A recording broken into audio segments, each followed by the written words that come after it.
విజయ్ నివాసానికి చేరుకున్నారు. దానికి సంబంధించి బిగ్గెస్ట్ బ్రేకింగ్ న్యూస్ మనం చూస్తున్నాం. సో ఒకసారి ఆ విజువల్ కూడా చూపిస్తాను మీకు నేను. విజయ్ ఇంటికి అటు సెక్యూరిటీ చేరుకుంటున్నారు, పెద్ద ఎత్తున government officials and police officers చేరుకుంటున్నారు. త్రిష కూడా చేరుకున్నారు. త్రిష అక్కడికి వెళ్ళి విజయ్ని కంగ్రాచులేట్ చేయడానికి సిద్ధంగా ఉన్నారు. సో ఆ విజువల్స్ లో మనం చూడొచ్చు. ఇదే వెహికల్లో విజయ్ ఇంటికి వెళ్ళారు త్రిష. సో త్రిష విజయ్ ఇంటికి చేరుకున్న విజువల్స్ మనం చూస్తున్నాం. ఒక్కసారిగా విజయ్ నివాసంలోకి కార్ రయ్యమని దూసుకువెళ్ళింది. ఆ కార్లోనే త్రిష ఉన్నారు. సో త్రిష నేరుగా విజయ్ ఇంటికి చేరుకున్నారు. విజయ్కి విషెస్ చెప్తున్నారు. సో ఇక్కడ ఇంకోటి ఇంట్రెస్టింగ్ సోషల్ మీడియాలో జరుగుతున్న చర్చ ఏంటంటే, గతంలో మేబీ డ్యూరింగ్ 2001 and 2004 మేబీ ఆ సమయంలో అనుకుంటా తను ఒక ఇంటర్వ్యూ ఇచ్చారు. ఒక టీవీ ఛానల్కి ఇచ్చిన ఇంటర్వ్యూలో తను చెప్పిన మాట ఏంటంటే, తమిళనాడు మీరు ఏం కావాలనుకుంటున్నారు, వాట్స్ యువర్ ఎయిమ్ అని అంటే, నేను ముఖ్యమంత్రిని అని చెప్పుకొచ్చారు ఆవిడ. అంటే ఇప్పుడు తమిళనాడు ముఖ్యమంత్రిగా విజయ్ త్రిషని చేస్తారా లేదా ఆయనే ముఖ్యమంత్రిగా ఉంటారనేది కూడా ఒక ఇంట్రెస్టింగ్ చర్చ అయితే మొదలైంది.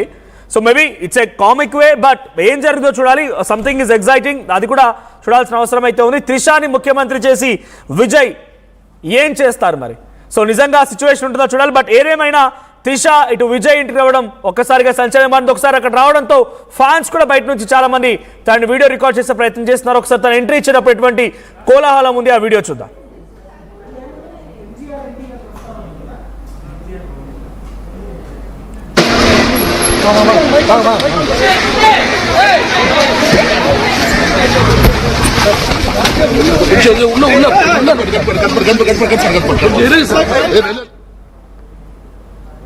అట్ ది సేమ్ టైం ఈరోజు ఎర్లీ మార్నింగ్ ఆవిడ తిరుమలను కూడా దర్శించుకున్నారు. మీరు విజువల్లో చూస్తున్నారు. కింద తిరుమలకు వెళ్ళి ప్రత్యేక పూజలు చేశారు త్రిష. ఈరోజు తన బర్త్డే కూడా. సో ఈరోజు తన birthday and it's a good day, very great news to Vijay. ఆయన ముఖ్యమంత్రి కాబోతున్నారు. At the same time Tamil Nadu రాజకీయాల్లో ఒక చరిత్రలో సువర్ణ అక్షరాలతో లిఖించదగ్గ చరిత్రను ఆయన క్రియేట్ చేశారని చెప్పొచ్చు. సో ఉదయాన్నే తిరుమలకు వెళ్ళి ప్రార్థనలు చేసిన త్రిష నేరుగా ఇప్పుడు విజయ్ ఇంటికి చేరుకున్నారు. సో విజయ్ ఇంట్లో ఉన్నారు త్రిష. సో విజయ్ ఇంట్లోకి ఆవిడ వెళ్ళిపోయారు. విజయ్కి విషెస్ చెప్పడానికి అక్కడ చేరుకున్నారు. మరి కాసేపట్లోనే విజయ్ కూడా అక్కడ చేరుకునే అవకాశం ఉంది. బట్ ఇప్పుడున్న సిచ్యువేషన్లో విజయ్ నివాసం దగ్గరికి భారీ సంఖ్యలోనే భద్రతని ఏర్పాటు చేశారు. ఏ క్షణమైన విజయ్ అక్కడ చేరుకునే అవకాశం ఉంది. ఫ్యాన్స్ వస్తారు, చాలా మంది కంగ్రాచులేట్ చేస్తారు, ఆయనకి విషెస్ కూడా చెప్పబోతున్నారు. కాబట్టి ఆయన ఇంటికి చాలా పెద్ద మొత్తంలో అక్కడ భారీ బందోబస్తును ఏర్పాటు చేశారు. నిన్నటి వరకు విజయ్ పైన విచారణకు ఆదేశించిన నేపథ్యంలో విచారణ చేసినటువంటి అధికారులు సైతం ఈరోజు వచ్చి ఆయనకి సెల్యూట్ కొట్టాల్సిన పరిస్థితి.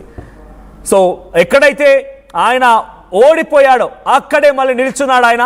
So for the first time ఎన్నికలకు వచ్చి రాగానే ఫర్ ది ఫస్ట్ టైం ఏర్పాటు చేసిన పార్టీ ఇంతటి స్థాయిలో ఘన విజయం సాధిస్తుందని ఎవరు ఊహించలేరు. ఆ ఊహ కూడా అందినటువంటి రీతిలో ఆయన రిజల్ట్ సాధించారు. సో ఒకసారి ఆయన ఆల్మోస్ట్ 110 సీట్స్లో లీడ్లో ఉన్నాడు. అఫీషియల్ ఎలక్షన్ కమిషన్ ఇచ్చిన రిజల్ట్ ప్రకారంగా 110 స్థానాల్లో విజయ్ లీడ్ కొనసాగుతోంది. సో ఇంకొక 8 స్థానాలు ఇక్కడ ఈక్వేషన్స్ చూస్తూ ఉంటే ఏఐడిఎంకేతో ఆయన పొత్తు నిరాకరించారు. నేను రానని చెప్పేశారు ఆయన. ఇప్పుడు Indian national Congress and PMK ఈ రెండింటి సపోర్ట్తో ఆయన ప్రభుత్వాన్ని ఏర్పాటు చేసే అవకాశం కూడా కనబడుతోంది. CPI, Indian national Congress, PMK and VCK. ఇక్కడ డిఎంకే కూడా ఇక నిరాకరించదు, ఎందుకంటే వాళ్ళకి ప్రభుత్వం లేదు కాబట్టి మీరు పెద్దగా ఉండి కూడా చేసేది ఏం లేదు. కాబట్టి మేము సపోర్ట్ ఇస్తాం, మీ ప్రభుత్వాన్ని ఏర్పాటు చేయండి అని చెప్పి విజయ్కి అవకాశం కల్పించే అవకాశం ఉంది. సో డిఎంకే ఇండివిజువల్గా 48 సీట్స్లో గెలిచింది. అన్నాడీఎంకే 57 సీట్స్లో గెలిచింది ఇండివిజువల్ పార్టీస్గా. ఇక టీవీకే సింగిల్ లార్జెస్ట్ పార్టీగా 110 స్థానంలో గెలిచింది. So I mean up to date ఇంకా అఫీషియల్ అనౌన్స్మెంట్ కాలేదు, but it's lead going on. And VCK 2 స్థానాలు లీడ్లో కొనసాగుతోంది. సిపిఐఎం పార్టీ 2 స్థానాలు లీడ్ కొనసాగుతోంది. సో విజయ్ కంటెస్ట్ చేసినటువంటి 2 నియోజకవర్గాల సంబరి చూద్దాం. సో 2 నియోజకవర్గాల్లో ఫస్ట్ ఆయన చేస్తున్నటువంటి నియోజకవర్గం పెరంబూర్. సో పెరంబూర్ నియోజకవర్గంలో ఆయన సిచ్యువేషన్ ఏంటి అంటే, ప్రజెంట్ 6 రౌండర్ రిజల్ట్ మాత్రమే అఫీషియల్ ఎలక్షన్ కమిషన్ అనౌన్స్ చేసింది. 6 రౌండర్ రిజల్ట్స్లో ఆయన 18,000 మెజారిటీతో కొనసాగుతున్నారు. తన ప్రత్యర్థి ఆర్డి శేఖర్ డిఎంకే పార్టీ నుంచి కంటెస్ట్ చేసిన ఆర్డి శేఖర్ పైన విజయ్ 18,000 మెజారిటీతో కొనసాగుతున్నారు. మరోవైపు ఆయన కంటెస్ట్ చేసిన మరో నియోజకవర్గం తిరుచూర్పల్లి ఈస్ట్. సో తిరుచూర్పల్లి ఈస్ట్లో కూడా ఆయన రిజల్ట్ చూద్దాం ఒకసారి. సో తిరుచూర్పల్లిలో ఆయన కంటెస్ట్ చేసిన ఈస్ట్ నియోజకవర్గంలో ఆయన 12,000 మెజార్టీతో వెళ్తున్నారు. తన ప్రత్యర్థి ఇండిగో ఇరుదీరాజు డీవీకే పార్టీ నుంచి కంటెస్ట్ చేసిన వ్యక్తి పైన. సో ఇక్కడ అన్నా డిఎంకే కేవలం 600 ఓట్లు 6,000 ఓట్లు మాత్రమే సాధించగలిగింది ఈ నియోజకవర్గం తిరుచుర్పల్లి ఈస్ట్లో.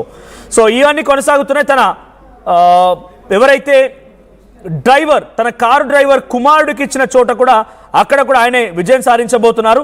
శబరినాథన్ అనే వ్యక్తికి అక్కడ టికెట్ కేటాయించారు. అక్కడ కూడా ఆయనే టీవీకే పార్టీ గెలవబోతోంది. సో శబరినాథన్ కంటెస్ట్ చేసిన నియోజకవర్గం కూడా అద్భుతమైన రిజల్ట్స్తో టీవీకే దూసుకెళ్తోంది. సో ప్రజెంట్ డిఎంకే పొత్తులో ఉన్నటువంటి VCK, CPIM, Congress and PMK పార్టీలు కూడా విజయ్తో కలిసి నడిచే అవకాశం ఉంది. సో విజయ్తో కలిసి నడిచి అక్కడ వాళ్ళు సైతం స్థానాలు దక్కించుకోవడం కోసం మంత్రులుగా ఏం అవకాశం రాకపోవచ్చు, బట్ టీవీకేతో కలిసి అక్కడ బీజేపీని మాత్రం ఎంట్రీ ఇవ్వనివ్వకూడదు. అన్నా డిఎంకేని బీజేపీ మాత్రం ఎంట్రీ ఇవ్వనివ్వకుండా విజయ్కి మద్దతు తెలిపి విజయ్ ప్రభుత్వాన్ని ఏర్పాటు చేసే దిశగా వీళ్ళంతా మద్దతు తెలుపబోతున్నారు. రైట్, ఇక్కడ మరొక బిగ్ బ్రేకింగ్ ఏంటంటే here is on the screens of RTV మరొక బ్రేకింగ్ వస్తోంది. ఇక్కడ నటి త్రిష కూడా టీవీకే విజయ్కి బ్యాక్ ఎండ్లో కొంత మద్దతుగా మోటివేషన్గా ఉన్నారు. కాబట్టి రాజకీయంగా తను సీఎం కావాలనుకుంటున్న ఒక లక్ష్యాన్ని గతంలో ఒక 10-20 ఏళ్ల క్రితమే తను చెప్పుకొచ్చారు. ఇప్పుడు నిజంగానే ముఖ్యమంత్రి అవకాశం తనకు ఉంటుందా, లేదా ఏ స్థానంలో తను కేటాయిస్తారు? ఒక ఎమ్మెల్సీయా, లేదంటే ఇంకేదైనా పదవి కేటాయిస్తారా, ప్రభుత్వ సలహాదారులుగా తీసుకుంటారా, లేదు ఇంకేదైనా కీలకమైన పదవి ఇస్తారా చూడాలి. బట్ త్రిషకు మాత్రం ఒక అవకాశం ఇచ్చే పరిస్థితి ఉంది. రైట్, మహిళా ముఖ్యమంత్రిగా కూడా అయ్యే అవకాశం ఉంది మరి త్రిషకి. మరి చూడాలి ఏం జరిగిందో. బట్ ఇది కొంత అతిశయోక్తి కావచ్చు, ఎగ్జాగరేషన్ అవ్వచ్చు. బట్ టీవీకే పార్టీ విజయ్ నేతృత్వంలో గెలిచిన పార్టీ త్రిష చేతిలో పెడితే ప్రభుత్వం అంత ఈజీగా ఉంటుందో మరి చూడాలి ఏం జరిగిందో. బట్ తనకు మాత్రం గవర్నమెంట్లో ఏదో ఒక కీలకమైన పొజిషన్ ఇచ్చే అవకాశం అయితే కనబడుతోంది. సో త్రిషకి ఏ పొజిషన్ ఇస్తారో చూడాలి. ఇక్కడ నటి త్రిష కూడా మీకు తిరుమలలో ఉదయాన్నే పూజలు నిర్వహించినటువంటి ఆ విజువల్స్ మీరు చూస్తూ ఉన్నారు. సో అక్కడ ఏం జరిగిందో చూడాల్సిన అవసరం అయితే ఉంది. బట్ ఇంకా ఒకసారి మీకు అన్ని స్టేట్స్ రిజల్ట్స్ అఫీషియల్గా ఎలక్షన్ కమిషన్ అనౌన్స్ చేస్తున్న రిజల్ట్స్ కూడా ఇంకా రావాల్సి ఉంది. చాలా ఆలస్యం అవుతున్నాయి. కేవలం తమిళనాడులో మాత్రమే టీవీకే విజయ్ 110 స్థానాలు, అన్నాడీఎంకే 57, డిఎంకే 48 అండ్ ఈ స్థానాలు. సో డిఎంకే కూటమితో కలిపితే ఇంకెక్కువ స్థానాలు వెళ్ళే అవకాశం ఉంది. సో డిఎంకే కూటమితో కలిపితే 48 కాదు ఇంకా ఎక్కువ స్థానాలు వెళ్ళే అవకాశం ఉంది. అన్నాడీఎంకేతో కలిసి అన్నాడీఎంకే ఇండివిజువల్గా 57 స్థానాలు అండ్ టీవీకే ఇండివిజువల్గా 110 స్థానాల్లో ఇప్పటివరకు లీడింగ్లో కొనసాగుతోంది. అటు వెస్ట్ బెంగాల్ చూస్తున్నా, వెస్ట్ బెంగాల్లో బీజేపీ 190 స్థానాల్లో, తృణమూల్ కాంగ్రెస్ 93 స్థానాల్లో, కాంగ్రెస్ 1 స్థానంలో, ఇండిపెండెంట్లు 3 స్థానాల్లో. ఇక అస్సాం విషయానికి వస్తే అస్సాంలో ఇప్పటివరకు 126 స్థానాలు జరిగిన ఎన్నికల్లో బీజేపీ 79, కాంగ్రెస్ 24, బీఓపీఎఫ్ అంటే కూటమి ఉంది ఇందులో. సో కూటమిలో ఉన్నటువంటి పార్టీలు అన్నీ కలిపి అస్సాంలో వచ్చిన స్థానాలు సుమారుగా అటు